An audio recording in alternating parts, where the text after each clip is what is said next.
तत्र गच्छन्तु देवता सधम्मं मुनिराजस शृण्वन्तु सगमुखदम् धम्मश्रवणकालो अयं भदन्ता धम्मश्रवणकालो अयं भदन्ता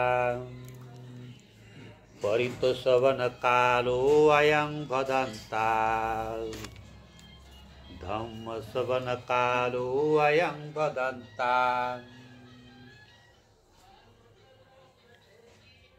समन्ताच्चक्रवालेषु अत्र गच्छन्तु देवता सधम्मं मुनिराजस शृण्वन्तु सगमुखदम् धम्मश्रवणकालो अयं भदन्ता धम्मश्रवणकालो अयं भदन्ता धम्मश्रवणकालो अयं भदन्ता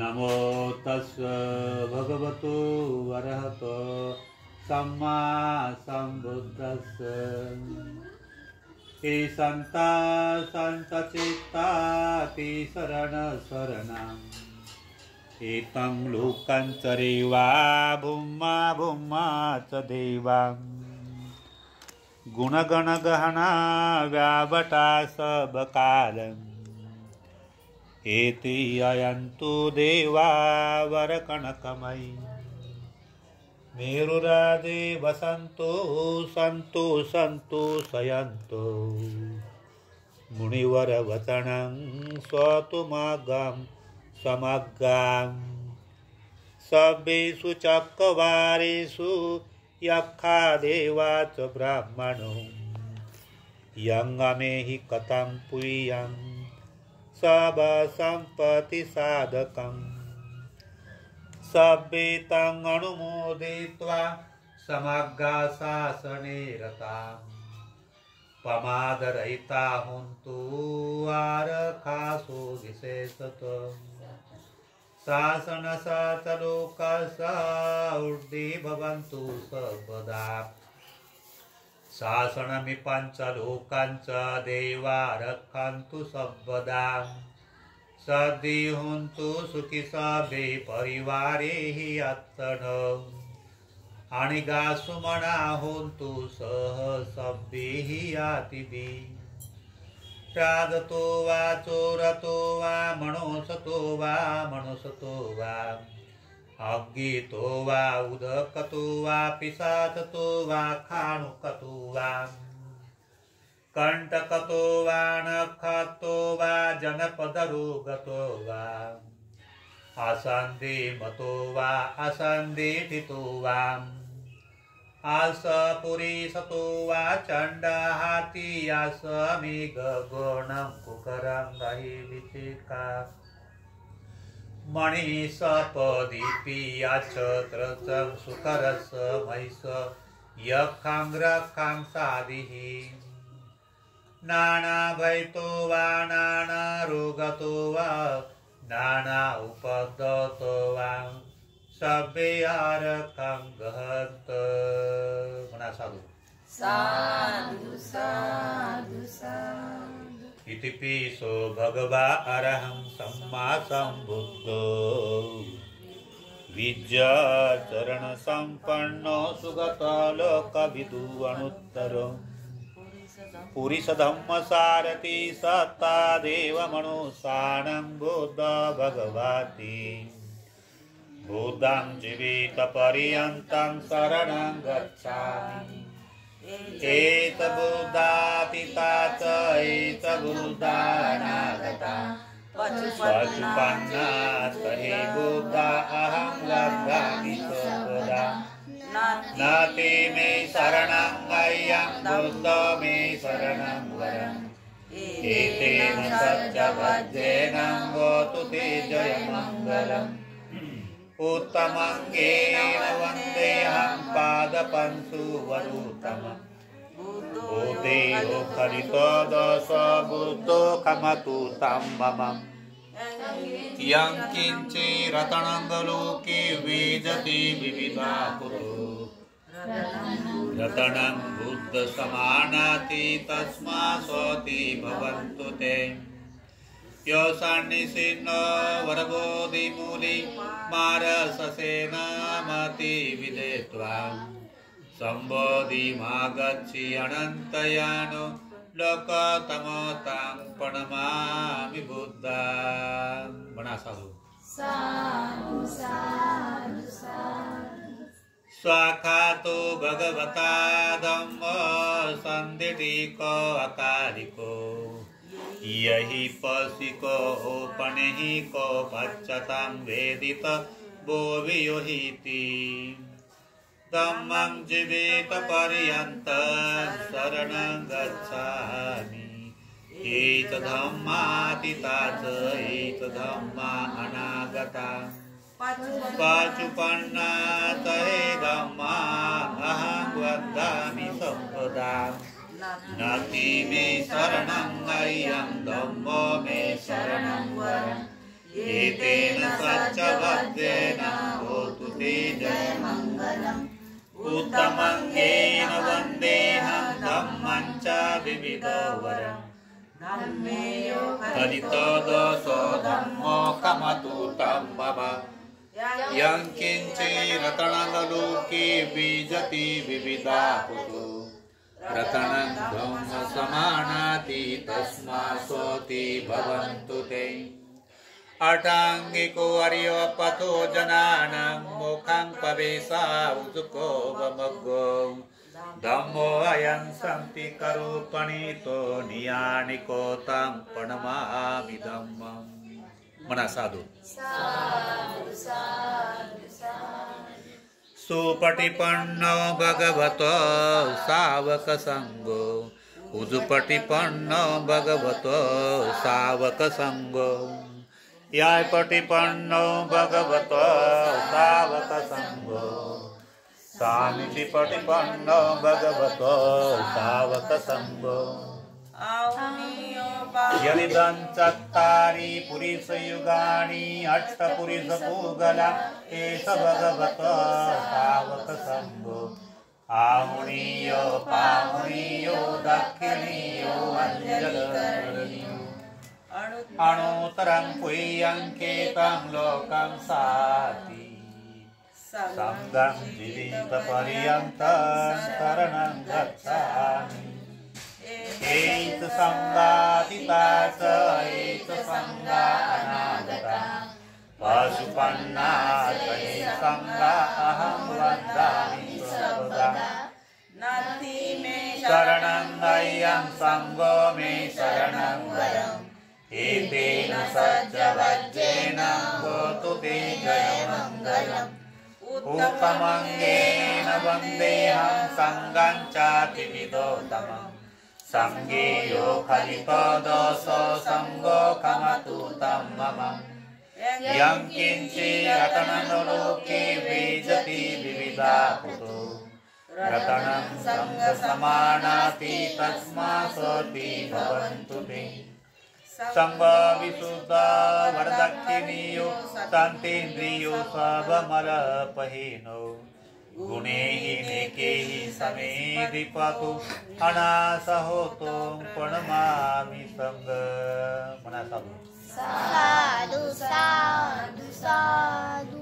नमामि बुद्धं गुणसागरन्तं सत्ता सदा होन्तु सुखी अवेरा कायो जिगुच्चो सकल दुगन्धो गच्छन्ति सबे मरणागहञ्च नमामि धम्मं सुगतेन देशितं सत्ता सदा होन्तु सुखी अवेरा कायो जिगुच्चो सकल दुगन्धो गच्छन्ति सबे मरणागहञ्च नमामि संगं मुनिराज सावकं सत्ता सदा होन्तु सुखी अवेरा कायो द्विगुच्छो सकल दुगन्धो गच्छन्ति सबे मरणं नमामि पचेक बुद्ध विशुद्ध सत्ता सदा होन्तु सुखी अवेरा कायोदिगुच्छ सकल दुर्गन्धो गच्छन्ति सापे मरणाङ्गाञ्च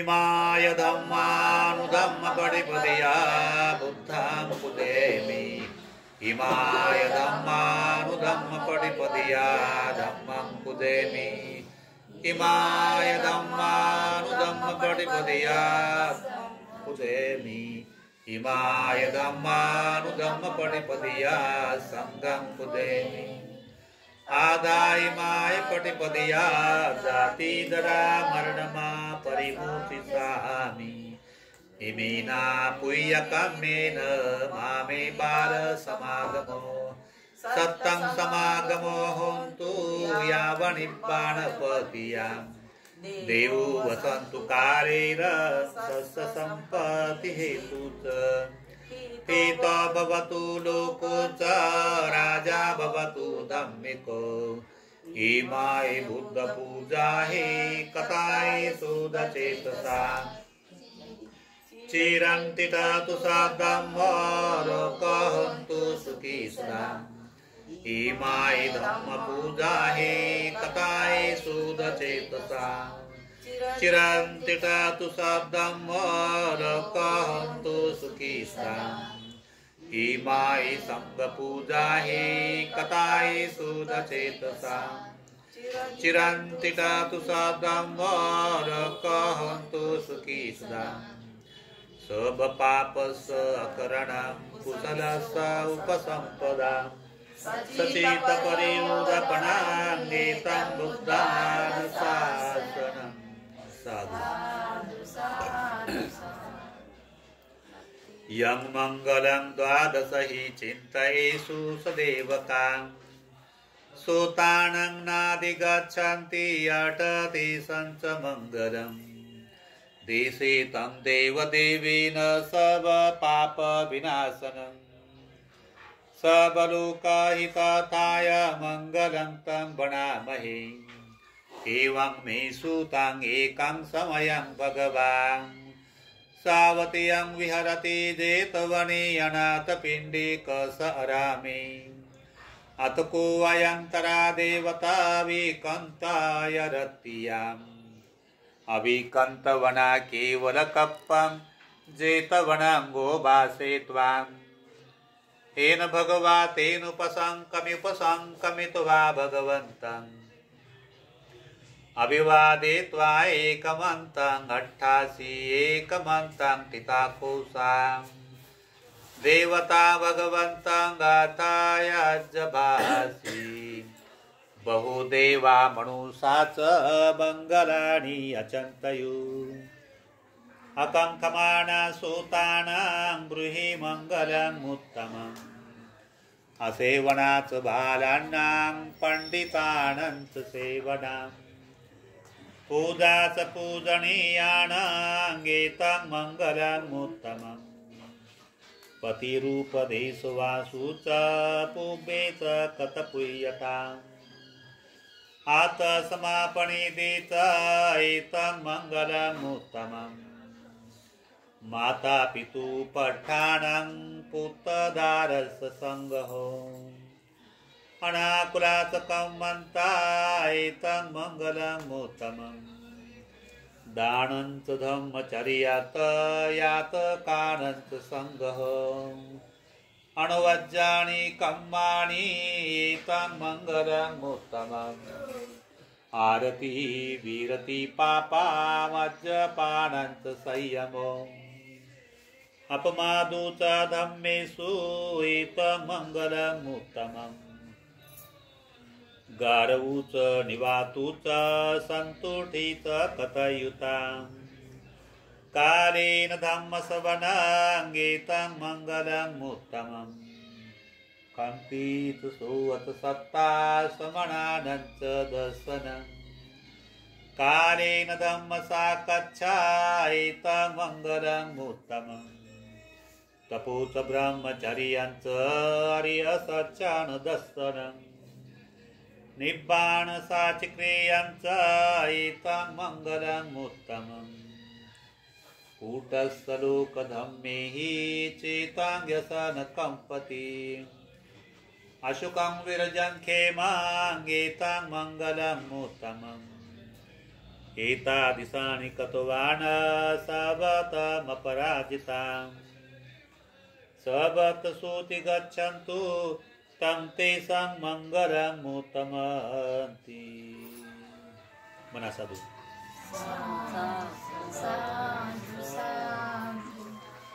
यानि दभूतानि समागतानि उमानि वायानि अनन्तरिके सवेव भूता सुमना भवन्तु वातुपि सकच्च सुनन्तु भाषितं तस्मै भूतानि समेत सभ्ये मेतं करोत मनुष्या पजाहे दिवाचरतो च हरन्ति अभरि तस्मै निरकत अपमताम् यंकिंचिवितं यदुवाहुरवा संगेषु वार यं रत्नं पणितं ननो समंगति तथागतेन इदं बुद्धेरत्नं पणितम् एतेन सच्चेन सुवति हुन्तम् खयं विरागं अमतं पणितं यदा जगासके मुनि समाहितम् न तेन धम्मेन समाति किंचिदं धम्मे रत्नं पणितं एतेन सच्चेन सुवति हुन्तम् यं बुद्धसेट परिवणय सूचे समाधिमानन्तरिक विमाहु समाधिना तेन समोण बीजति इदं धम्मे रत्नं पणितं एतेन सच्चेन सुवति हुन्तम् हे पुगलाट सतं पसता चत्तारि तानि युगानि हुन्ति ते दक्षिणीया सुगत सावका एतेषु दिनानि महाफलानि इदं संगे रत्नं पणितं एतेन सच्चेन सुवति हुन्तम् यथेन्दखिल पटविषितोषया चतु विवातेः असम्पकम्प्यो तथुपमं सपुरीशं वदामि युवर्य सच्चानि अवैचपोषति इदं संगे रत्नं पणितं एतेन सच्चेन सुवति हुन्तम् युवर्य सच्चानि विभावयन्ति गम्भीरपवेन सुदेशितानि किंचापि ते हुन्ति भूषपमता न ते भवङ्गाठमङ्गादीयन्ति इदं संगे रत्नं पणितं एतेन सच्चेन सुवति हुन्तम्। साधु साधु करणीयमत्त कुशलेन यन्तं शान्तं पदाङ्गभिसमेचं सक्को उदुच सुदुच सुवचो तस्य मुदु अनितिमानि सन्तु सकोच सुबरुच अपकीच सरहुकभीति संतीन्द्रियत निपकुच अपगबो कुलेषु अनुगीतं न चाङ्कुदं समाचरे किञ्चेन भियो परे उपवदेयो सुखिनो वा खेमिनो हन्तु सभे सता भवन्तु सुखी तथा न परो परं निगुभेतं न हेमौ वेश दुःखमे चयम् माता यथा नियं पूतं आयुष्या एकपूतं मनोरखि एवं सर्वभूतेषु मानसं भावय अपरिमाणम् ऊदङ्गदोष त्रियं च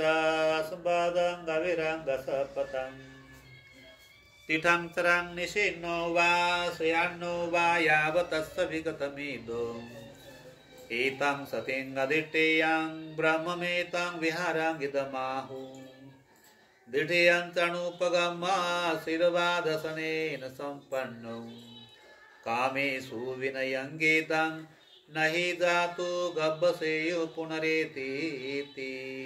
मना साधु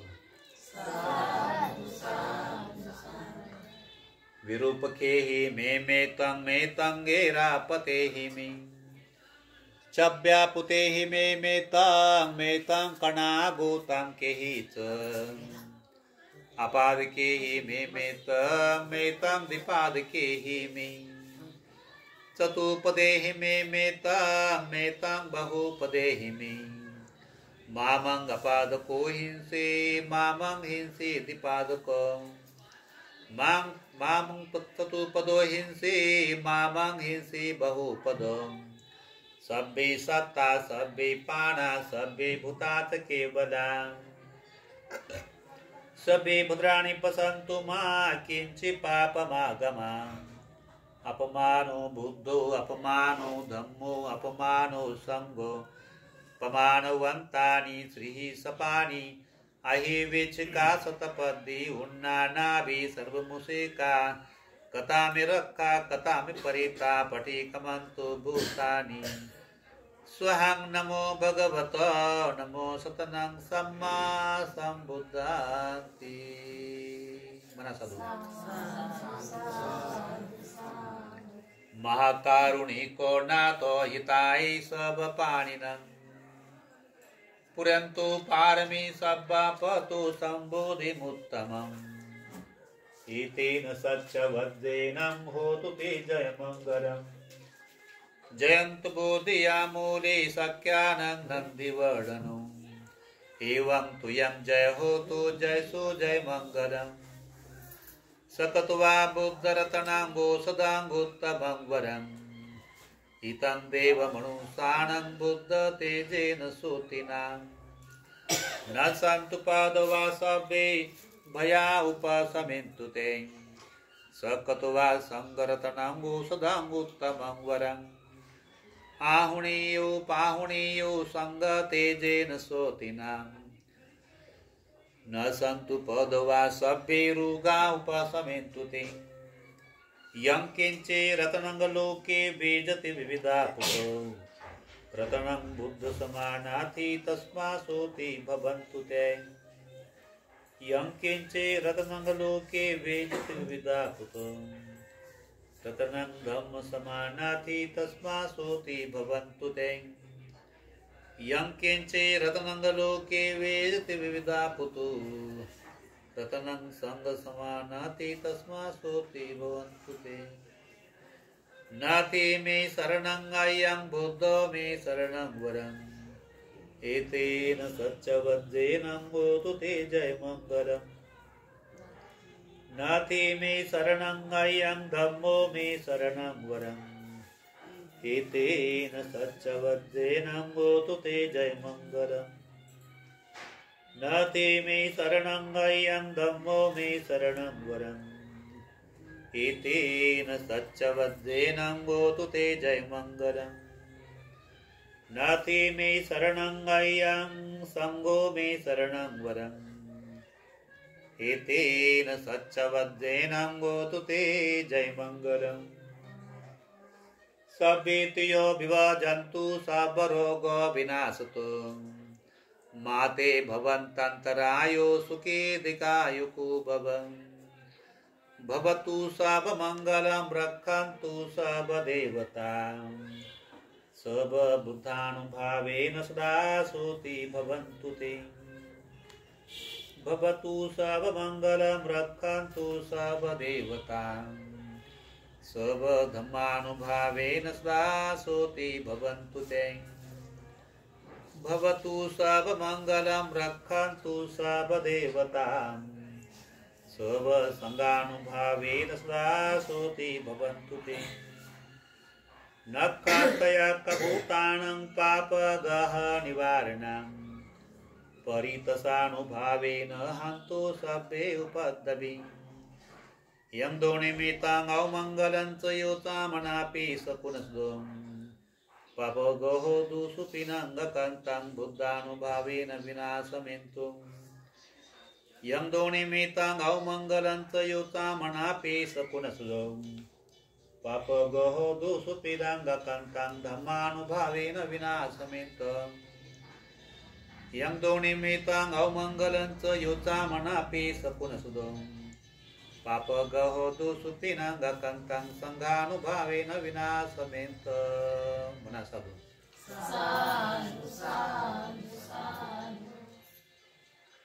दुख पत्तात निदुःखा भय पत्तात निभयां सुख पत्तात निसुखा हुन्तु सर्वेऽपि पाणिनो एतावताच अम्मेहि संवतं पुय्यं संपदं सब्बे देवानुमोदन्तु सब संपत्ति सिद्धियं दानं ददन्तु श्रद्धाये शीलं रक्षन्तु सबदा भावना वीरता हुन्तु गच्छन्तु देवता गतां सबे बुद्धा बलपत्ता पच काणन्तयं बलम् अर्हन्तारञ्च तेजेन रक्षं वन्दामि सर्वस्वम् आकाशतात् भूमट्टा देवानागा महीन्दिकां पुय्यं तं अनुमोदित्वा चिरान् रक्षन्तु देशनम् आकाशतात् भूमट्टा देवानागा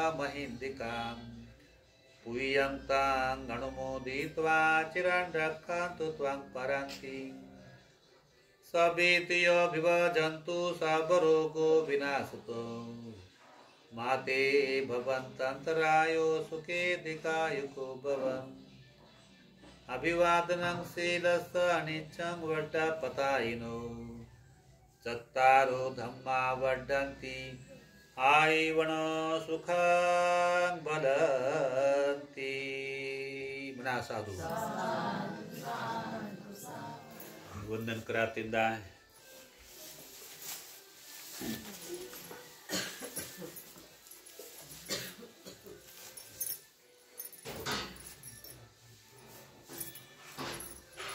तो नाव काय सांगितलं? नेहा विजय सोनकर. आज आपल्या इथे नेहा विजय सोनकर या मुलीचं 26 तारखेला लग्न आहे. तेव्हा आई वडिलांना आपली मुलगी सर्वांना प्रिय असते,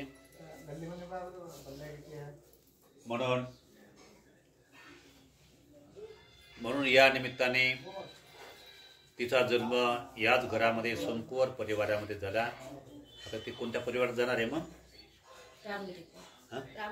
रामटेके परिवारात ती जाणार आहे, संबंध जोडला जाणार आहे. त्या निमित्ताने आजचं हे परित्रण आहे. जे माता पिता आपल्या मुलीला जन्म देतात त्यांना अशा अपेक्षा असते, आमची ही मुलगी फुलासारखी कळी समान वाढलेली मुलगी दुसऱ्याच्या घरामध्ये कळी समान फुलाच्या कळी समानच तिला वागवलं पाहिजे. तिला त्या परिवारामध्ये भरपूर प्रेम मिळालं पाहिजे, समाधान मिळालं पाहिजे, शांती मिळाली पाहिजे, ती सुखी राहिली पाहिजे. प्रत्येक मातापितांना असं वाटते, प्रत्येक मातापितांना वाटते. तेव्हा म्हणून भगवान सम्यक संबोधक म्हणतात, कोणताही प्रिय व्यक्तीवर जो व्यक्ती मनाभावापासून प्रेम करतो त्यांनी भगवान बुद्धाची कुशल विधीपासून सुरुवात केली असताना, श्रद्धापूर्वक अंतःकरणातून सुरुवात केली असताना त्यांना त्याचा लाभ होतो आहे. कारण भगवान बुद्धाचा धम्म परिपूर्ण कुशल मार्गावर आधारित आहे. म्हणून भगवान बुद्धाचा इतिहास हा घडलेला सत्य इतिहास घडलेला आहे. जे लोक प्रत्येक व्यक्तींना आपल्या मुलीपेक्षा स्वतःचं जीवन फार प्रिय आहे असं म्हटलेलं आहे. आणि म्हणून भगवान बुद्धाच्या काळामध्ये एवढा गुणवान सद्गुणी अंगुलीमाल होता. तो खूप शीलवान होता, खूप चारित्र्यवान होता, खूप सदाचारी नीती संपन्न होता. पण मात्र ज्या ठिकाणी तो राहत होता त्याचे 300 शिष्यांमध्ये गेला होता. त्याची भविष्यवाणी अशी करण्यात आली होती खोटी त्या ब्राह्मण पुरोहिताच्या माध्यमातून. हा जर समजा मोठा होईल तर आपल्या संपूर्ण परिवारासाठी काळ ठरेल, हा त्याला ठरेल. आणि म्हणून त्याच्या मातापितांनी त्याला आपल्यापासून दूर केलं होतं. तक्षशिलामध्ये महाविद्यालयामध्ये त्याला टाकलं होतं, त्याची दक्षिणा पण दिली नव्हती, तर जेणेकरून तो तिकडं तो वाढला गेला पाहिजे वगैरे. तर तेव्हा त्याला तिकडं ठेवलं होतं. जे जे गुरु शिष्य म्हणून जायचा त्याला 1000 काशार्पण द्यावे लागत होते. आणि मग तो गुरु त्यांना परिपूर्ण शिक्षा, धनुर्विद्या सर्व काही त्याला शिकवायचा. अशाच प्रकारे याचं नाव अहिंसक होतं. याला तिकडं ठेवलं आणि दक्षिणा काय दिली नव्हती. तर तेव्हा यांनी दक्षिणा दिल्यामुळे तर गुरुजी त्याला दक्षिणा दिली नाही म्हणून त्याच्याकडून पाणी आणून घ्यायचे, त्याच्याकडून स्वयंपाक करून घ्यायचे, फरशी पुसून घ्यायचे, इतर कामं करून घ्यायचे, लाकडं आणून मागायचे. तो आगंतुक होता, त्याला आगंतुक म्हणून मानलं जात होतं. आणि म्हणून त्याला अशा प्रकारचं त्याला केलं जातं. आणि त्याला अभ्यासासाठी फार वेळ कमी असायचा. त्याला अहिंसकाला अभ्यास करण्यासाठी फार वेळ त्याच्याजवळ कमी असायचा. आणि या लोकांनी 1000 काशार्पण भरल्या होत्या. यांच्याकडे भरपूर वेळ होता, भरपूर. ते 24 तास अभ्यास करायचे. एवढाही 24 तास अभ्यास करत असताना याचं सर्व कामं करून अभ्यासामध्ये वेळ द्यायचा, तर तरी पण हा अहिंसक सर्वांपेक्षा हुशार निघायचा, याचा पहिला नंबर यायचा. आणि म्हणून त्याच्या गुरुकडे 300 शिष्य होते, ते जळायचे. याच्याकडे अभ्यासाकरिता काही वेळ नसतानाही हा अभ्यासामध्ये पहिला नंबर मारतोय. आणि आपल्या गुरु आचार्यांना प्रिय झालेल्या सर्वांना. आणि गुरु त्याचा फार लाड करायचे, गुरु माता पण त्याची फार लाड करायचे, कौतुक करायचे, त्या गुणाचं कौतुक करायचे. आणि म्हणून त्याच्या 300 शिष्यांनी असा विचार केला, याला चांगलं ठोकून काढायचं म्हणे. अहिंसक हा बिलकुल छोटा होता, पण खूप त्याच्या अंगी बल होती, ताकद होती. तो 300 लोकांना आवडत नव्हता, तो आवरायचा नाही, तो तेवढ्या ठोकून काढायचा. त्याला मारायचा प्रयत्न केला, एकाला आवडत नव्हता. मग आता याला तर करावं तरी काय, याला दुसरा आपण त्रास द्यायचा. मग गिरीदांडू खेळायची, याला हरवायचा प्रयत्न करायचे, पुन्हा हारला जात नव्हता. तर त्या गिलीला एक असे दांडू मारायचा, तो खूप लांबपर्यंत ते गिली निघून जायचे. तर त्यामुळे तेवढे लोक थकून जायचे. तेव्हा त्याने विचार केला की याला समजा आपण का गिली दांडूमध्ये हरवू शकत नाही, क्रिकेटमध्ये हरवू शकत नाही, म्हणजे कोणत्या याच्यामध्ये याला हरवू शकत नाही. ना अभ्यासात हरवू शकत, कोणत्या याच्यात हरवू शकत नाही. मग याला करावं काय. मग गुरुजीकडे आता दुसरा तरी एक फंडा निवडला. गुरुजी हा चांगला नाही, तुमच्याविषयी अनुचित विचार करतो, हे करतो ते करते, बदनामी सांगायची नसल्या कामाचे. पण गुरुजी त्यांना समजा करून त्यांना बाहेर पाठवून द्यायचं. आता अहिंसक 12 वर्षाचा झाला होता. तर 12 वर्षात झाल्या असताना तो पाहायला बहुत बलदंड, त्याचे दंड फार मोठे भरले होते, त्याची छाती फार भरदार दिसत होती, एका हातीचं बल त्याच्या अंगी आलं होतं. आणि अशा प्रसंगी तो मुळातच फार मोठा हुशार असल्यामुळे गुरुमाता त्याच्यावर फार प्रेम करायचे. मुलगा म्हणून, आपला मुलगा म्हणून त्याच्यावर प्रेम करायचे. गुरुमातेच्या मांडीवर देखील तो लोळायचा. एके दिवशी त्यांच्या पोटी पाठी काय संतान नव्हते, गुरु आणि गुरुमातेच्या पोटी काय संतान नव्हते, म्हणून पुत्र प्रेम करायचे, आपला मुलगा म्हणून ते प्रेम करायचे. तर तेव्हा गुरुमाता एक दिवस रडत होती. अंगुलीमाल गुरुमातेच्या मांडीवर डोकं ठेवून जपला होता आणि गुरुमाता घडाघडा आसरू डाळत होते. पण ते फार लांब अंतरावर बसले होते. लांबून गुरुजी बघायचा, शिष्य पाहायचे.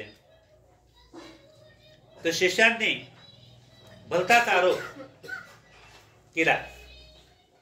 गुरु म्हणे, तर आम्ही हा अहिंसक गुरु मातेसोबत अनुचित कर्म करतोय म्हणे का. आम्ही स्वतः डोळ्यांना पाहिलं, चुकीचा. बदनामी केली. एक दिवस गुरु बघते, गुरुच्या मनात काय शंका नाही, पण गुरुच्या मनामध्ये हे विष बाधा भरल्यामुळे गुरुच्या मनात शंका निर्माण व्हायला लागली.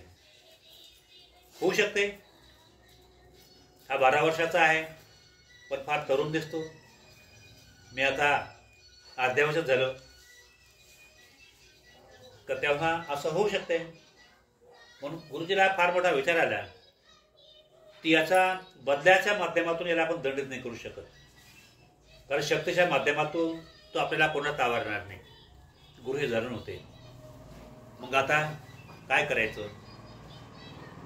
अहिंसकाचा अभ्यास परिपूर्ण झाला होता, तो मुळातच तलक बुद्धीचा असल्यामुळे. आणि मग एक दिवस गुरु म्हणतात, अहिंसक, तुला शिकवायसारखं जे होतं तेवढं मी तुला शिकवलंय, आता तू निघून जा म्हणतात तिथून. तर तेव्हा या अहिंसकाकडे काही संपत्ती पैसा नाही राहत. तर गुरुजी, मला तुमची दक्षिणा पूर्ण द्यायची आहे, दिल्याशिवाय मी जाणार नाही, मला तुमची दक्षिणा द्यायची आहे. तर मला पैशाच्या माध्यमातून ही मला गुरु दक्षिणा नको आहे, मला मी जी मागेन तू ती दक्षिणा दिली पाहिजे तू म्हणे. मग सांगा गुरुजी, मी तुमची दक्षिणा काय देऊ?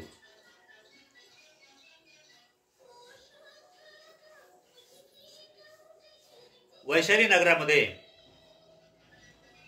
नगरामध्ये श्रावस्ती नगरामध्ये फार मोठं घनदाट जंगल आहे. त्या जंगलात राहा आणि तिथं मला 1000 लोकांचे माणसांचे मुंडके आणून दे म्हणे, का तीच माझी दक्षिणा. गावात नाही, त्या श्रावस्ती जंगलात, त्या वैशाली जंगलामध्ये जे जे माणसं येतील त्या माणसांची शिकार तू कर आणि तेवढ्या माणसांचे मुंडके आणून तिथूनच मुंडके मला आणून द्यायचं. गावातल्या लोकांचे मुंडके नाही खात छाटायचे म्हणे. जिथं कोणी येतील तेवढ्या लोकांचे तू मुंडके छाटून तू मला ते भेट दे, तीच माझी गुरुदक्षिणा. पण अहिंसक असा होता का त्यांनी आजपर्यंत कधी मुंगी मारली नव्हती, कुणाची हत्या केली नव्हती. तर तेव्हा त्याला फार मोठं डोळ्याला अश्रू व्हावं लागले. आजपर्यंत मी असं कधी नाही केलं, मला हे सोडून दुसरं काही मागा गुरुजी, मी स्वतःचा जीव देखील देईन तुमच्यासाठी, पण नाही का, मी अन्य तुम्हाला काही पण देऊ शकतो, जे म्हणाल ते काही सांगा. तर की माझ्या शरीराचा कोणता अवयव पण तुम्हाला देऊ शकतो. नाही म्हणे, मित्र, जे सांगतो तेवढंच मला माझ्यासाठी कर म्हणते. जर आता पूर्वीच्या काळामध्ये जे गुरुजीनं वचन दिलं का ते वचन पाळायला लागत होतं, तर त्याला असा दंड द्यायचं कारण काय? हा त्या श्रावस्तीच्या घनदाट जंगलात जर गेला म्हणजे याला वाघ सिंह खाऊन टाकतं याला, म्हणजे हा माझ्यापर्यंत येऊ शकणार नाही. कारण पत्नी आपली फार प्रिय असते स्वतःसाठी, म्हणून बदल्याच्या माध्यमातून याला कोणी मारू शकणार नाही. जर समजा जंगलात जर गेला त्या मोठ्या घनदाट जंगलामध्ये त्या ठिकाणी वाघ सिंह आहे, तिथं कोणत्या ना कोणत्या वाघाच्या सिंहाच्या तावडी सापडणार आणि त्याला मारून टाकते, म्हणजे तो आपल्याकडे तो पुन्हा वापस येणार. पण गुरुजीला हा विश्वास होता का अहिंसक हा परिपूर्ण वचनाचं पालन करणार आहे, तो जाणारच, तो जीवाचंही बलिदान देईल. आणि म्हणून त्याच्याकडून गुरुजींची तीच अपेक्षा होते. पण गुरुजींना हे माहीत नव्हतं अहिंसक हा हत्तीपेक्षा, वाघापेक्षा, सिंहापेक्षाही बलवान आहे, हे माहीत नव्हतं. आणि म्हणून समजा तर त्या ठिकाणी गेला, तर त्या श्रावस्तीच्या जंगलामध्ये, घनदाट जंगलात तो गेला त्या ठिकाणी आणि बसल्या का झाडाखाली गळगळ रडत राहिला. आज माझं हे कोणत्या जन्माचं पाप कर्म दंड म्हणून गुरुजीने मला दिला. आजपर्यंत मी कोणत्या मुंगेची हत्या केली नाही आणि एवढी मला हत्या करण्याचं पाप कर्म माझ्या हातून होणार आहे, रडत असतो. मग इतक्यामध्ये एक माणूस हरणाच्या मागे लागला, शमशान घेऊन, तेल घेऊन एका निरुपद्रवी हरणाच्या मागे लागला. का तेव्हा अहिंसकाने पाहिलं, अरे हे हरण ससे यांना मारून तो खातो. हे अहिंसक, आजपासून तुला हिंसक बनायचंय. हा माणूस अन्याय करतो त्या प्राण्यावरती. जे कोणाची शिकार करत नाही, कोणावर अन्याय करत नाही, त्यांच्या जीवावर उठला. आज तुला हिंसक बनायचं आहे. हा देखील अन्याय करणार आहे. तर तू त्यांची हत्या करेन ना, मग मला देखील माझ्या गुरुजीची दक्षिणा मला चुकली करायची. अहिंसक, आज तुला हिंसक बनायचंय. जो धावला 2-3 फरलांमध्ये त्या माणसाला पकडला, त्याचं मुंडकं तोडून टाकलं. तर त्यांनी बऱ्याचशा लोकांची हत्या केली, शेकडो लोकांची हत्या केली. झाडाखाली गंज करून ठेवायचा ठिकठिकाणी, पण तो भरून जायचा किंवा वाघ सिंह ते मुंडके घेऊन जायचे.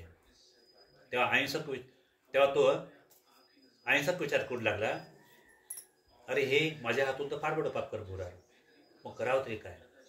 मग त्याने एक युक्ती सुचली. तरी झाडाचा एक वाघ काढला, साल काढली आणि ती साल आपल्या गळ्यात बांधली. ज्या ज्या माणसांची हत्या करायचा त्या माणसांची अंगुली तोडायचा आणि ती मण्यासारखी ओवून त्या धाग्यामध्ये, त्या वाखामध्ये, त्या सालीमध्ये काय करायचा, असं त्यामध्ये माळीसारखं तो ओवायचं त्यामध्ये आणि आपल्या गळ्यात टाकायचा. लोक त्याला पाहायचे तर त्याला लोक अंगुलीमार म्हणू लागले. म्हणजे माणसाची हत्या करतो, कोणाच्या जवळचं काय दागदागिना घेत नाही, सोन्याचे हिऱ्याचे अंगठे घेत नाही. केवळ घेतो काय, फक्त त्या माणसाची हत्या करतो आणि त्या माणसाचे एक अंगुली तोडतो आहे. म्हणून त्याचं नाव अंगुलीमार पडलं गेलं.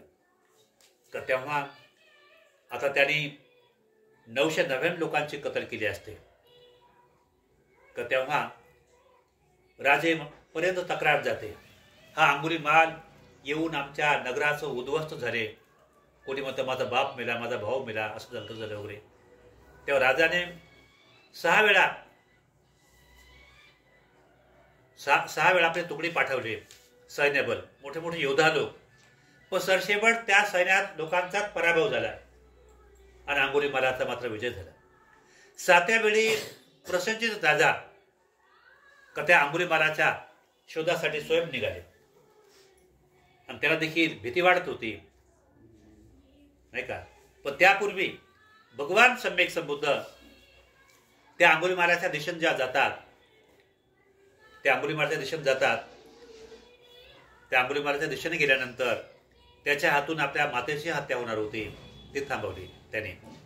आणि तो भगवान बुद्धाच्या मागे चालतो आणि ते भगवान बुद्धाला पकडण्याकरिता विचार करतो की बुद्ध शांत पावलांनी चालतात, पण हृदयभरात चालत असतात. बुद्ध शांत पावलांनी चालतात, पण हृदयभरात चालत असतात. पण ते शांत पावलांनी चालत असताना अंगुलीमार एवढा वेगाने चालतो, धावत असतो, पण तरी मात्र बुद्धाचा आणि अंगुलीमाराचा अंतर एवढाच आहे. तेव्हा अंगुलीमार विचार करतो, मी सशा हरणांना, वाघांना देखील पकडतो आणि त्याला खेळवतो मी वगैरे. वाघालाही पकडतो आणि वाघाला, सिंहाला अंगुलीमार पकडायचा, पण त्याला मारत नव्हता. त्यांच्यावर मैत्री करायचा, त्यांची हत्या करत नव्हता. पण वाघ सिंहाने अंगुलीमाराला पाहिल्यानंतर ते भयभीत व्हायचे, का त्यांना हागमोते यायचे आणि ते एकदम घाबरायचे. पण तरी मात्र त्यांना धीर द्यायचा आणि त्यांना कुठल्याही प्रकारची इजा पोहोचत नव्हता.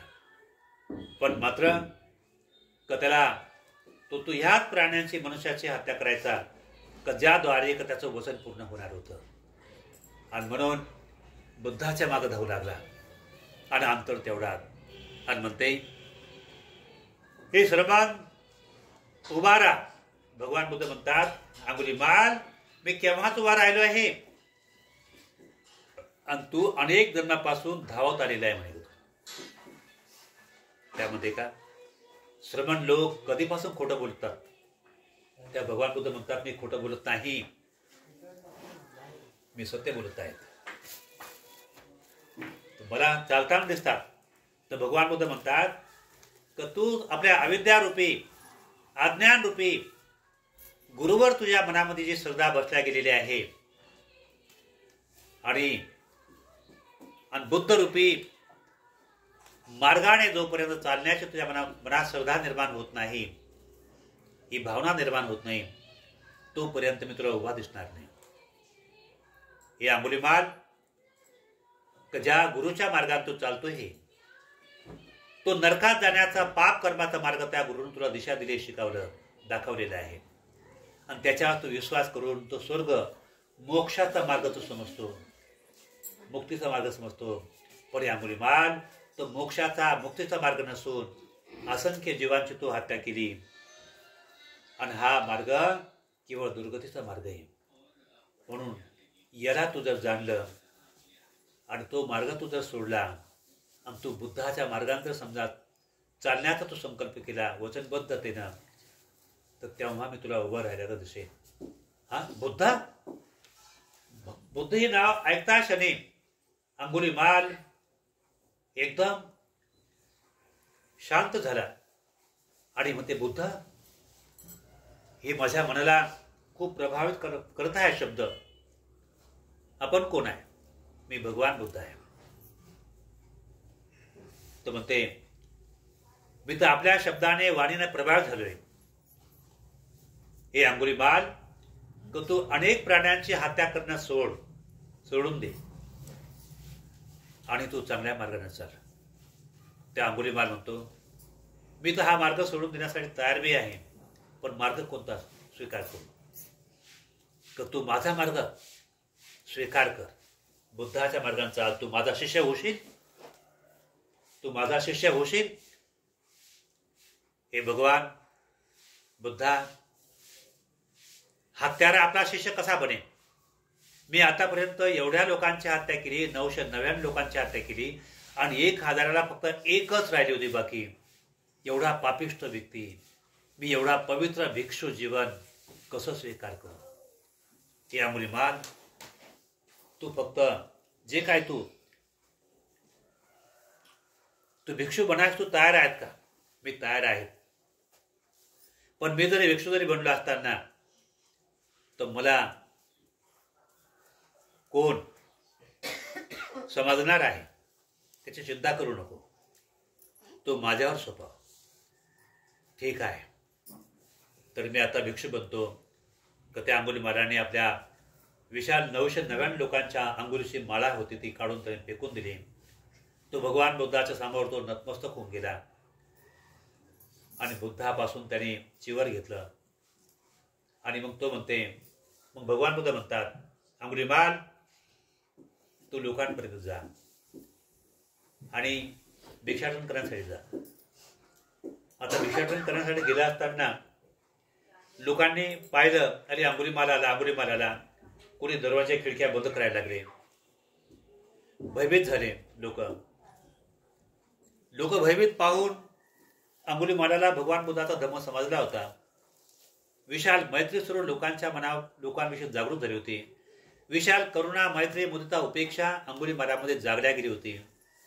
आता तो पूर्वीचा अंगुलीमाल न राहिला. आता हा एकदम शांत अंगुलीमाल झाला होता. तर तेव्हा लोकांना धीर देण्यासाठी तो म्हणतो, नाही वेरेन वेराणी संबंधित कुलाचन अवेरेन संबंधी एष धर्म सनातन. वैराने वैर वाढत जातो, तो वैर केवळ प्रेमाने जिंकला जातो. म्हणून मला क्षमा करा. माझ्या हाताने तुमचा कोणाचा भाऊ गेला असेल, संपला असेल, बाप गेला असेल, कोणाचा मुलगा गेला असेल, मला क्षमा करा. मी आता पूर्वीचा अंगुलीमाल नाही राहिलो. आता मी भगवान बुद्धाच्या समोर नतमस्तक झालेला बौद्ध भिक्षू आहो. मला क्षमा करा.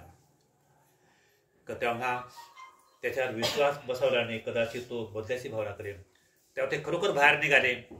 पण अंगुलीमालाच्या चेहऱ्यावरती पूर्ण शांती होती, दिसत होती.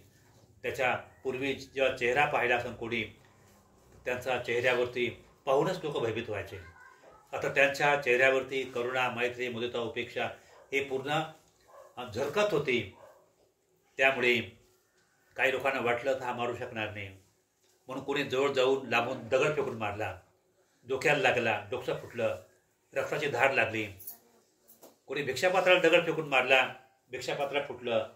कोणी आले लोक जवळपास, कोणी काठ्यांनी, दांड्यांनी खूप मारलं, हातपाय फोडून टाकलं, रक्त असं गळायला लागलं, लवलव झालं. तर त्याला मारपीट होत असताना तर त्या ठिकाणी अंगुलीमालाचा अगोदरचा तो आचार्य असतो, गुरु राहतो, त्याला चुका कळून जातात. तर ही माझ्या शिष्यांनी याला बदनाम करण्यासाठी, याने षड्यंत्र म्हणून त्याला बदनाम करण्यासाठी असा षड्यंत्र केलं होतं. नंतर त्याच्या गुरुला पश्चाताप झाला, एवढ्या गुणी माझ्या शिष्याला मी एवढं दंडित केलं, आणि म्हणून तेवढ्या लोकांना त्याचा प्रभाव होता, तेवढ्यांना शांत केलं, आणि याचा कुठल्याही प्रकारचा दोष नाही. यालाच मी अशी सजा दिली होती, दंड दिलं होतं, जेणेकरून एक हातीचं बल असलेल्या अंगुलीमालाला मी माझ्या स्वतःच्या पत्नीवर मी शक घेतला, पाप लावलं. पण त्याचं गुरु आणि माते समान त्यांचं प्रेम होतं, तर मी ते समजू शकलो नाही. आणि म्हणून मला असं वाटलं की त्यांचे काहीतरी अनैतिक संबंध आहे, आणि म्हणून मी शंकेच्या माध्यमातून त्याच्यावर पाप लावलं, आणि म्हणून जेणेकरून तो मेला पाहिजे, आणि म्हणून त्याला शरावतीच्या जंगलामध्ये त्याला पाठवलं होतं, जेणेकरून तो मृत्युमुखी पडला पाहिजे. बदल्याच्या भावनेतो तो कधी पुन्हा वापस येणार नाही. पण तो खरोखर सत्यवादी, त्याच्या अंगी सत्य बल आहे, धर्माचं बल आहे, पुण्यकर्माचं बल आहे. एवढ्या मोठ्या विशाल जंगलात गेल्यानंतर त्यांनी जी आपल्या गुरुजीच्या आज्ञाचं पालन केलं गेलं, तो लोभिष्ठ नव्हता. बाकी माझे 300 शिष्य फार लोभिष्ठ होते, खादाड प्रवृत्तीचे होते. त्याला फक्त आपल्या गुरुजीच्या वचनाचं पालन करायचं होतं. म्हणून ज्या ज्या लोकांचा मुंडकं किंवा अंगुली कापायचा, का त्यांच्या हातात की जरी मौल्यवान किमतीवान हिऱ्याची अंगठी जरी असेल, का त्याने त्यांच्या हिऱ्याच्या अंगठीला त्याने हात लावला नाही. हिऱ्याची अंगठी किंवा लाल असेल किंवा फार मोठे किमतीवान दागदागिने असतील, त्या दागिन्यांना त्याने कुठल्याही प्रकारचा हात लावला नाही. कितीतरी त्या स्त्रीच्या अंगावरती आभूषण असेल, त्याने हात लावला नाही. केवळ अंगुली तोडली. केवळ आपल्या गुरुच्या वचनाचं पालन करायचं होतं, केवळ वचन. आणि म्हणून एक वचनी हा अंगुलीमाल, हा अहिंसक, हा एक वचनी आहे. म्हणून अंगुलीमाल, लोक तुला तरी अंगुलीमाल म्हणत असतील, पण मी अंगुलीमाल म्हणत नसून तुला आजही मी अहिंसक म्हणतो. तो माझा अहिंसक आहे, प्रिय शिष्य आहे तू. तर तू सर्व लोक शांत होतात, म्हणतात अहिंसक, तर तू आता आपल्या गुरुकुल वापस ये. तेव्हा अंगुलीमाल म्हणतो, हे गुरुजी, माझं पूर्वीचं नाव अहिंसक होतं, पण आता अनेक 999 लोकांची कत्ल केल्यामुळे जे माझं नाव अंगुलीमाल पडल्या गेलं, तर त्याच नावाने मला राहू द्या. आणि माझ्या गुरुनं देखील, भगवान बुद्धानं देखील मला अंगुलीमाल म्हणून नाव दिलेलं आहे. मला अंगुलीमाल म्हणून जीवन जगू द्या. आणि तुमचा याच्यामध्ये कुठल्याही प्रकारचा दोष नाही. तुम्ही जर समजा मला अशा प्रकारचा दंड दिला जर नसता, एवढ्या लोकांची हत्या झाली, पण पवित्र बुद्धाचं दर्शन मला घडलं नसतं, म्हणून तुम्ही मला हा दंड केला. तुम्ही स्वतःला फार मोठा दोषी समजू नका. जरी समजा चुकून अशा प्रकारे घडल्या गेलं, माझ्याकडून तेवढी हत्या झाली, जरी हत्या झालेली असेल, पण मला त्या दोषाची जाणकारी झाली, आणि म्हणून भगवान बुद्धच माझे गुरु राहणार. आता यानंतर तुम्ही माझे गुरु राहणार नाही. ए गुरुजी, मी तुमच्या हितासाठी देखील मी सांगतो हे, की तुम्ही देखील त्या भगवान बुद्धाकडे या. त्या भगवान बुद्धाकडून तुम्ही धम्माचा उपदेश ग्रहण करा, त्रिशरण पंचशील ग्रहण करा, का त्यामुळे एक तुमचा उद्धार होईल. आणि ह्या चुकीच्या मार्गाने तुम्हाला कितीतरी अमाप जरी ज्ञान असेल, धनुर्विद्येचं ज्ञान जरी असेल, पण बुद्धा इतकं ज्ञान जगामध्ये कोणामध्ये नाही. म्हणून गुरुला देखील बुद्धाची जाणकारी झाली, तो देखील बुद्धाचा उपासक झाला. आणि नंतर तो भगवान बुद्धाकडे अंगुलीमाल आला, आणि अंगुलीमाल येऊन त्याने अंगुलीमालचं पात्र फुटलं होतं, हातपाय तुटले होते, रक्त निघत होतं, डोकं फुटलं होतं. तर त्या भगवान बुद्ध अंगुलीमालला म्हणतात, हे अंगुलीमाल, हे सर्व तू सहन कर, हे सर्व सहन कर. तर हेच कर्म तुला सर्व आतापर्यंत 999 लोकांची तू कत्तल केली, या पाप कर्मातून तुला अंगुलीमाल हे कर्म तुला मुक्त करेल. तू सहन कर. आणि तुझ्या ती सहनशीलता आहे, तुझ्या सहनशीलता होती, म्हणूनच तू गुरुच्या आज्ञाचं पालन करण्यासाठी तू घनदाट जंगलात गेला. तुझ्या मनात नव्हती भावना, तुझ्या ती मनातली भावना नव्हती, केवळ आज्ञाचं पालन करायचं होतं. तर तेव्हा भगवान बुद्धाने त्याला अंगुलीमाल म्हणून नाव दिल्यानंतर अंगुलीमाल श्रावस्तीच्या जंगलामध्ये ज्या ठिकाणी जंगलात राहत होता, तर पूर्वी भगवान बुद्धाने अंगुलीमालाला दीक्षित करून त्याने आपल्या विहारात आणलं आणि तो बसला. इतक्यात प्रसन्नजित राजा आला. हे भगवान, त्या अंगुलीमालाला पकडण्यासाठी मी माझ्या 6 तुकड्या 6 लोकांना, बलवान योद्धा लोकांना पाठवलं. कोणी पकडू शकलं नाही. पण तो कोण आहे, राक्षस आहे, कोण आहे काय माहिती नाही. त्याच्यामध्ये एवढी मोठी ताकद आली कुठून? म्हणून 7व्यांदा भगवान मी जात आहोत. तर त्यासाठी मला देखील भीती वाटत आहे. पण ते कसं करावं, त्यासाठी पूर्वी तिकडून जाण्यापूर्वी भगवान बुद्धाचं दर्शन करावं, वंदन करावं, म्हणून वंदन करण्यासाठी आलो मी. म्हणून माझी आपली शेवटची भेट होते का नाही काय सांगता येत नाही. असं कोण म्हणते? प्रसिद्ध राजा म्हणतो. कारण आतापर्यंत अनेक राज्य योद्धा लोक संपले होते. म्हणून राजा देखील माझी प्रजासाठी, राजा बौद्ध धर्मीय होता, बुद्धाच्या धर्मानुसार तो अनुकरण करायचा. शेवट संपलो तरी चालेल, पण माझ्या प्रजाला मी दुःखी पाहू शकत नाही. म्हणून त्यासाठी काय करावं लागेल भगवान सांगा. त्यासाठी भगवान ह्या अंगुलीमालाला समजा केला कव्हर करण्यासाठी काय करावं. त्या भगवान बुद्ध म्हणतात, हे राजा महाराज, जर समजा तो अंगुलीमाल त्याने जर काशाय वस्त्र घेतलं जर असेल, त्याने मुंडन केलं जर असेल, तो परिपूर्ण शिलाचं पालन जर करत असेल, तो जर तुम्हाला दिसला अचानक, तुम्ही काय कराल? भगवान, जर त्याने समजा परिपूर्ण शिलाचं पालन करणं सुरू केलं, मुंडन त्याने केलं, काशाय वस्त्र घेतलं, हातात भिक्षापात्र घेतलं असेल, तर भगवान मी त्याला वंदन करेन, त्याचं स्वागत करेन, त्याला आजीवनपर्यंत मी माझ्या वैशाली नगरामध्ये निमंत्रण देईन, माझ्या राज्यात ठेवून घेईन, त्याला मरेपर्यंत भोजनदान देईन, त्याला मी चिवर देखील दान देईन. पण भगवान, अशा हिंसा क्रूर व्यक्तीला बुद्धाचा धम्म, संन्यासी बनणे, भिक्षू बनणे हे कधी सुबुद्धीत जागेल त्यांना? असं म्हणता क्षणी भगवान बुद्धाने आपली अंगुली दाखवत अंगुलीमालाकडे बोट दाखवलं. म्हणतात, बघ तो अंगुलीमाल बघा. असं म्हणता क्षणी राजाचे प्रसन्न राजाचं रोम ताट झाले, भयभीत झाला राजा.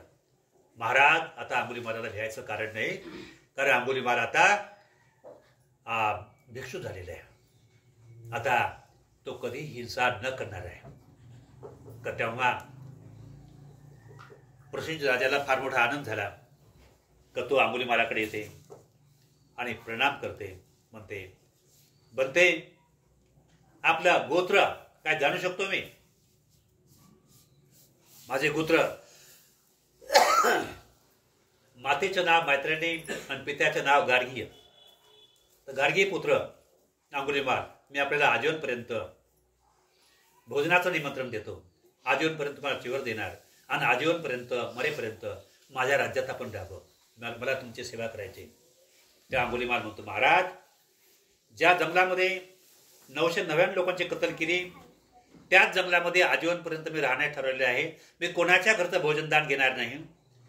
जे भोजन घेईन तर भिक्षाटनातून जे मला अन्न मिळेल तेच घेणार. महाराज, कोणाच्या हातचं मी चिवर घेणार नाही. जे पांशकुल वस्त्र आहे गली गोत्रामध्ये समशानामधलेले आहे, ते झाडाच्या फुलापासून रंगावून ती चिवर शिवणार, ते माझ्या अंगावर परिधान करेल. असं म्हणता क्षणी प्रसन्न राजा भगवान बुद्धासमोर आला. भगवान, मी तलवारीद्वारे, दंड्याद्वारे या अंगुलीमालाला विजय मिळवू शकलो नाही, पण तुम्ही हातात तलवार दंडा न उचलता तर केवळ मैत्री बलाने, दमबलाने विजय मिळवला. धन्य आहे भगवान. जी तुमच्याजवळ जी शक्ती, ताकद आहे, जे बल आहे, ते बल आमच्या राजा असूनही आमच्या जवळ नाही भगवान. धन्य आहे भगवान, धन्य आहे सुगत. खरोखर आपण महान गुणाचे सागर आहे. तर त्यामुळे तर खरोखर मी जरी राजा नगराचा रक्षक करता जरी असेल, पण खरे रक्षण करता भगवान खरे आपण आहात. रक्षण करता खरे आपण आहात. आपल्या समान रक्षक कोणी नाही होऊ शकत, नाही का? म्हणून रक्षक म्हणजे अवजाराद्वारे, भाल्याद्वारे, बिचव्याद्वारे, याद्वारे समजा रक्षक नाही होऊ शकत. तर त्यासाठी धम्माचं जे बल आहे, आध्यात्मिक आहे, या बलाने जेवढं रक्षण होते आहे, अन्य कोणत्या बलाने रक्षण नाही होऊ शकत भगवान. म्हणून भगवान, आता आमच्यापुढे राजकीय वर्षे काम आहे, जातो भगवान. त्रिवार वंदन करते आणि राजा निघून जातो. का त्या भगवान बुद्धाच्या धम्माचं बल एवढं मोठं आहे, त्या काळामध्ये पैशापेक्षाही रक्षक धम्माचं बल रक्षक ठरला गेलं. अंगुलीमाल देखील भगवान बुद्धाच्या माध्यमातून भिक्षू बनला, सुखी झाला. एक दिवस अंगुलीमाल एका ठिकाणी चालला असताना एक स्त्री बाळातीन होत होती आणि तिचं मूल आडवा आलं होतं. त्यामुळे त्या स्त्रीचा मृत्यू होणार होता. अंगुलीमाल आता फार दयाळू वृत्तीत झाला, त्यामध्ये क्रोध कोणता राहिला नव्हता. त्याला तिची फार दया आली आणि तो भगवान बुद्धाकडे धावत धावत गेला आणि तो भगवान बुद्धाला म्हणते, भगवान, एक स्त्री बाळातीन होऊन राहिली आणि तिचं बाळ असं आडवं आलेलं आहे, त्यासाठी काय? ए अंगुलीमाल, तूच तिची रक्षा करू शकतोय. कशी रक्षा करू शकतो? तू त्या ठिकाणी त्या स्त्रीजवळ जा आणि त्या ठिकाणी तो असं म्हण, हे भगिनी, ज्या आर्य समाजात मी जन्माला आलो, आजपर्यंत मी कोणाची हत्या केली जर नसेल आणि हे कोणाची हत्या केली नसेल आणि मी खरोखर अहिंसकच जर असेल, या अहिंसक बलाद्वारे तुझंही मंगल हो, तुझ्या बाळाचंही मंगल हो. भगवान, मी खोटं कसं बोलणार? मी 999 लोकांची कत्ल केली, हत्या केली आहे, मी हिंसा नाही केली का? त्या भगवान बुद्ध म्हणतात, हे अहिंसक, तुला जे म्हटलं अंगुलीमाल तेवढं कर, बाकी सोड म्हणे. तेवढं म्हणे फक्त तू. धावत धावत गेला आणि त्याने तीच गाथा म्हटली की, हे भगिनी, मी ज्या आर्य समाजात जन्माला आलो असेल, आजपर्यंत मी कोणाची हत्या केली नसेल, का त्या अहिंसक बलाने तुझंही मंगल हो, तुझ्या बालकाचंही मंगल हो. ती स्त्री एका मिनिटात बाळातीन झाली सुखरूपपणे आणि तिला कुठल्याही प्रकारची यातना न होता त्या भगवान बुद्धाकडे गेला. भगवान, मी त्या आतापर्यंत एवढी मोठी हिंसा केली. हे अंगुलीमाल, तू जरी समजा जी हत्या केली असेल तर तू भिक्षू बनवायच्या अगोदर पूर्वी अवस्था होती, पण शिवाय तू तुझ्या मनानं नाही केली.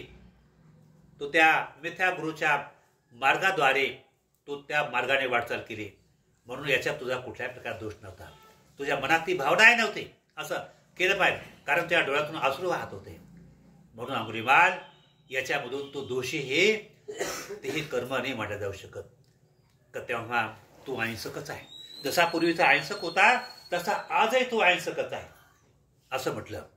का तेव्हा का त्या भगवान सम्यक संबुद्धाच्या धम्माचा प्रभाव पडल्यानंतर का तेव्हा अंगुलीमाल एकदम शांत झाला, प्रभाव झाला. का त्या भगवान बुद्धाचा धम्मा स्वयं मानवाचा रक्षक आहे. म्हणून मानवाजवळ, राजाजवळ किती त्या काळात राज्य संपत्ती असतानाही तरी भगवान बुद्धाचा धम्मच सर्व जगाला तारक आहे, रक्षक आहेत. म्हणून बौद्ध भिक्षूंना त्या काळामध्ये चिवर, संघदान, विहार बनवून दान देत होते, श्रद्धायुक्त मनान देत होते. म्हणून ते फार मोठं महत्वपूर्ण पुण्यकर्म करण्याची भावना आहे, परंपरा आहे. तर तेव्हा ह्या सत्कर्म हे फार मोठा महत्वपूर्ण पूर्ण कुशल कर्म आहे. म्हणून बौद्ध भिक्षूंना चिवर, संगाठी, अष्टपरिष्कार दान देण्याची वहिवाट आहे. तर तेव्हा अशा प्रकारचं अष्टपरिष्काराचं दान भगवान बुद्धाच्या काळामध्ये विशाखा मेघार मातांनी जेव्हा दिलं होतं आणि अजूनपर्यंत ते अष्टपरिष्कार दान देण्याचं तिने निभावलं. आणि म्हणून हा धम्म चालत आलेला आहे. ज्या ज्या भिक्खूंजवळ चिवर आहे त्याला भिक्षू म्हणतात, ज्याच्या अंगावर चिवर नाही त्याला भिक्षू म्हणत नाही. तर तेव्हा धम्मबल बहुत आवाढव्य आहे. तर तेव्हा आज आपली काय नाव तुझं? नेहा विजय सोनकोर या मुलीचं, ही मुलगी दुसऱ्याच्या घरात जाणार आहे रामटेके परिवारामध्ये. का तेव्हा तिला भरभरून या धम्माने तिचं रक्षण केलं पाहिजे.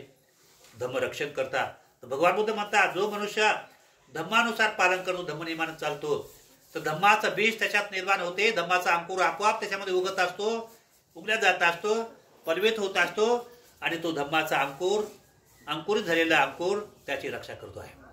म्हणून आपल्या घरी गेल्यानंतर जरी समजा त्यागशिलाचं जरी पालन करू शकलं नाही, पण मात्र पंचशिलाचं पालन केलं पाहिजे. त्यागशील म्हणजे कोणतं? गृहस्थ जीवनाचं अष्टशील, नाही का?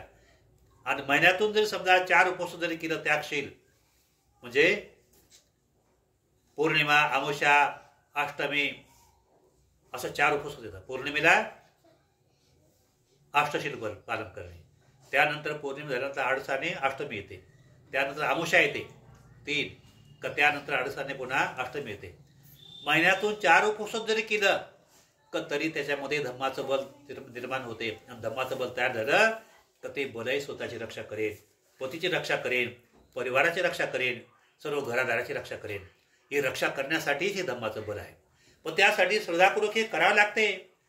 श्रद्धापूर्वक हे जर कर्म जर केला असताना लाभ होतोच निश्चित, नाही का? श्रद्धापूर्वक. आता भगवान बुद्धाच्या काळामध्ये भिक्खूंना लोक दान देत होते, राजे महाराजे दान देत होते. एवढा मोठा राजा गणाचार्य असायचा, पण त्या भगवान बुद्धाच्या समोर ते आपले विशाल मुकुट काढून ठेवत होते आणि बुद्धाला प्रणाम करायचं आणि फार मोठ्या आदरयुक्त भावनेने दान द्यायचे त्या काळामध्ये लोक. लाभत तसं त्यांना व्हायचं, बरोबर नाही का? पण आपण जर समजा अंतःकरणातून जर समजा अशा प्रकारे जर कुशल कर्म जर करण्याची भावना तर अंतःकरणात श्रद्धायुक्त मनाने जर केलं लाभ होते. भगवान बुद्ध म्हणतात हा धम्मावर जर समजा शिलाच्या आधाराने जर अशा प्रकारचं कुशल कर्म करू लागलं ना तर काय निर्माण होते? शिलाच्या आधाराने तर त्याच्यामध्ये त्याला 5 मित्र प्राप्त होतात. कोणते 5 मित्र? श्रद्धा, वीर्य, स्मृती, समाधी, प्रज्ञा. श्रद्धा काय आहे? हा धम्माचा अतूट विश्वास, नाही का? विश्वासपूर्ण धम्माचं आचरण करतो. हा विश्वासपूर्ण धम्माचं आचरण करतो, त्याला लाभ होतो. वीर्य काय आहे? हा उत्साहपूर्ण धम्माच्या मार्गाने चालतो, त्याग करतो. हा श्रद्धा, वीर्य, स्मृती. स्मृती म्हणजे काय आहे? पूर्ण आठवणीमध्ये लक्षात ठेवतो, धम्म आठवण ठेवतो, साठा करून ठेवतो आणि आठवणपूर्वक धम्मग्रहण करतो, लाभ होतो. स्मृती. समाधी. समाधी काय आहे? एकाग्रता, कुशल धम्माचे कुशल एकाग्रता स्वतः साठा करतो आणि त्यामुळे तास ध्यान करतो. मनाला त्या एकाग्रतेद्वारे त्याचं मन परिशुद्ध होते, म्हणून मानसिक तणावापासून, रोगापासून मुक्त होतो. ती म्हणतात एकाग्रता. हा 5 काय? प्रज्ञा. श्रद्धा, वीर्य, स्मृती, समाधी, प्रज्ञा. प्रज्ञा म्हणजे काय? सर्वात उंच शिखर. सर्वात उंच शिखर. ते उंच शिखर त्यांना अवगत जर होऊन जर गेलं ना त्या सुखाला बिलकुल कुठेच त्याची बरोबरी कोण नाही करू शकत. प्रज्ञाची जर अवस्था प्राप्त जर होऊन जर गेली तर व्यक्ती, कोणी आपला पती माझा चांगला आहे, पत्नी माझे चांगली आहे, माझ्या घरात हिरा चांगला आहे, हा ज्यांना प्रज्ञा प्राप्त झालेली आहे ना तर सर्व समजेन माझ्या प्रज्ञामय शिखरासारखं कोणतंही सुख नाही. एवढं उंच शिखर आहे, उंच दर्जाचं सुख आहे. ते हिऱ्याचा दागिना जरी असेल ना, हिऱ्याचा दागिना त्याला दूर टाकून दे. हा त्याला उंच दर्जाचं सुख त्या विशाखाला प्राप्त झालं होतं. विशाखा एवढ्या मोठ्या 18 करोडचा त्या काळामध्ये तो हार होता, ती बाजूला ठेवून द्यायचे आणि भगवान बुद्धाचा धम्म मनात मोकळेपणाने ऐकायचे दिवशी वगैरे. हा 18 करोडचा हार कमी झाला त्या काळामध्ये वगैरे. हा जेव्हा धम्माचं आकलन होते, धम्माची जेव्हा बल प्राप्त होते, जेव्हा धम्माची उंच असं प्रज्ञाचं उंच शिखर प्राप्त होते आहे का त्याला प्रज्ञासारखं सुख आध्यात्मिक कोणतंही सुख त्याला सर्वश्रेष्ठ वाटत नाही. हा हे सुख मोठं आहे, म्हणून हेच सुख मिळायला लागते. खरं जी पत्नी असेल, पती असेल, मुलं असतील, बाळा असतील, ज्या लोकांजवळ प्रज्ञा नसेल ती लोक अधोरी आहेत, अंधमुख आहेत, अर्धवट लोक आहेत आणि म्हणून त्यांना उच्च दर्जाचं त्या लोकांना सुख मिळू शकत नाही. म्हणून भगवान बुद्ध अशा लोकांना काय म्हणतात? अज्ञानी लोक म्हटलेले आहे. आणि म्हणून ते लोक नश्वर धनाला जर सर्वश्रेष्ठ मानत असतील, नश्वर धनाला आणि नश्वर धनासाठी लोभाच्या, द्वेषाच्या, मोहाच्या अधीन जर होत असतील तर असे लोक विशाल दुःखाच्या जंजिरामध्ये फसल्या जातात, भयंकर फसल्या जातात, ताणतणावामध्ये फसल्या जातात. म्हणून भगवान बुद्ध म्हणतात असे अज्ञानी लोक, त्यांच्यामध्ये 5 मित्र त्यांच्यात उत्पन्न होतात. कोणतं? श्रद्धा, वीर्य, स्मृती, समाधी, प्रज्ञा. ही 5 मित्र त्यांच्यात उत्पन्न होतात का त्यांच्यामध्ये हे 4ही शत्रू त्यांच्यात निर्माण होतात. हा राग, द्वेष, मोह, आळस, हा अहंकार, हा हे 4-5 शत्रू त्यांच्यात निर्माण होतात आणि त्यांना खाऊन टाकतात. ज्या प्रकारे लोखंडाला जंग निर्माण होतो आणि जंगामुळे लोखंडाला कोण नष्ट नाही करू शकत, पण लोखंडापासून निर्माण होणारा जंगच त्याला नष्ट करून टाकतोय. अशाच प्रकारे मनुष्याला कोणी नष्ट नाही करणार, पण त्याच्यापासून त्याची अविद्यारूपी आसक्ती त्याला नष्ट करून टाकते. म्हणून भगवान बुद्ध म्हणतात ही अविद्यारूपी आसक्ती फार मोठ्या दुःखाचं कारण आहे.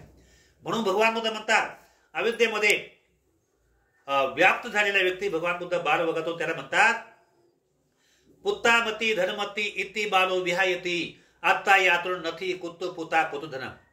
काय म्हणतात भगवान बुद्ध? पुत्र माझे आहे, धन माझे आहे, असा अज्ञानी मनुष्य सोचतो. असा अज्ञानी मनुष्य सोचत असतो. पण आत्ताही आत्नो नथी, हे माझं शरीर स्वतःच नाही. कुत्तू पुता कुतु धन, कुठे पुत्र कुठे धन, नाही का? पुत्र माझे नाही, धन माझे नाही, स्वतःच माझे शरीरच माझे नाही, तर कुठे धन आणि कुठे पुत्र राहणार? कशामुळे? हा कशामुळे आसक्त झाला तो? पुत्रामध्ये, पत्नीमध्ये, मुलामध्ये, बाळामध्ये, धनामध्ये का आसक्त आहे?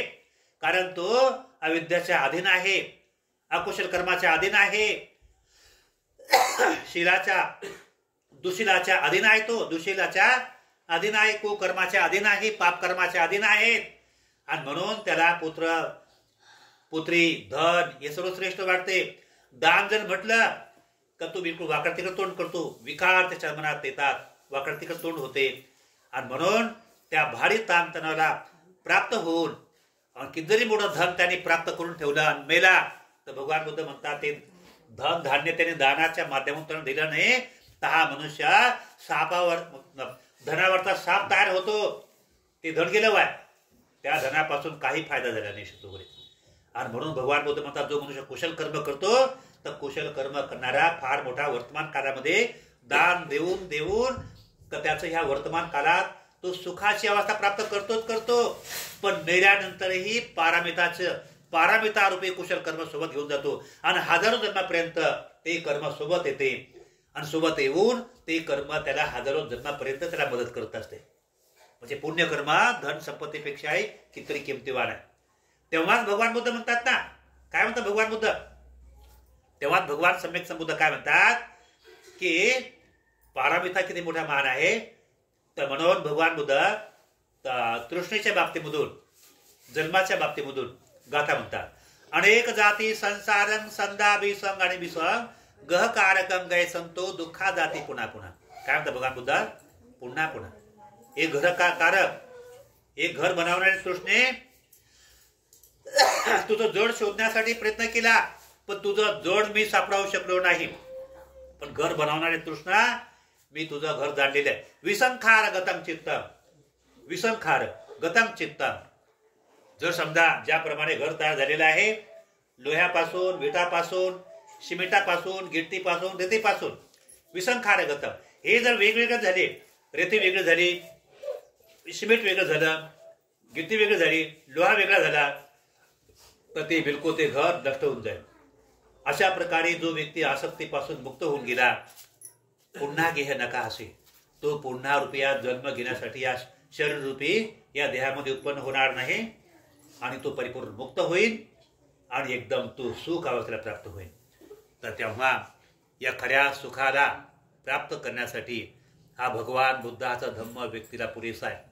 व्यक्तीजवळ समजा फार मोठा संपत्ती जरी नसेल तरी थोडी संपत्ती असेल, पण धम्माची संपत्ती त्या व्यक्तीजवळ असेल ना, का त्याच्यासारखा राजा देखील सुखी नसेल.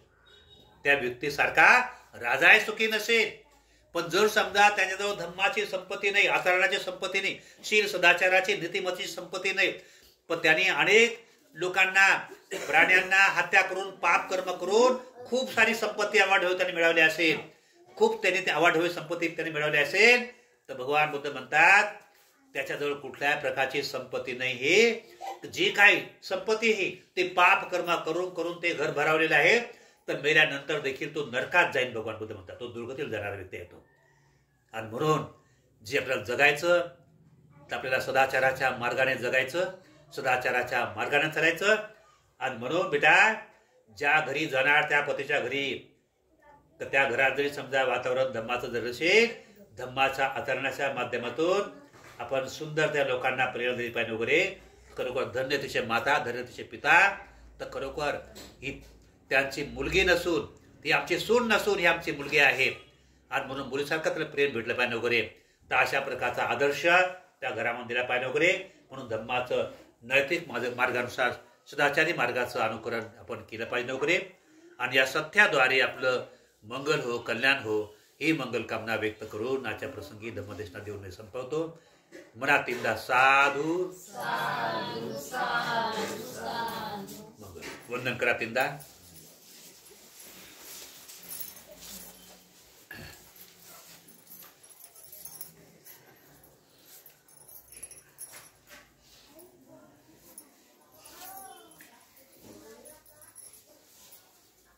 ठीक आहे. आता विधिपूर्वक आता दान द्या.